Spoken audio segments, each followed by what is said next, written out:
त्वमेव प्रत्यक्षं तत्त्वमसि त्वमेव केवलं कर्तासि त्वमेव केवलं धर्तासि त्वमेव केवलं हर्तासि त्वमेव सर्वं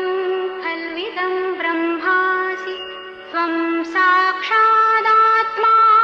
नित्यम् ऋतं वच्मि सत्यं वच्मि अवत्वं माम् अववक्तारम् अवश्रोतारम् अवदातारम् अवधातारम् अवानूचानमवशिष्यम् अवपश्चात्तात् अवपुरस्तात् अवोत्तरात्तात् अवदक्षिणात्तात् अवचोर्ध्वात्तात् अवाधरात्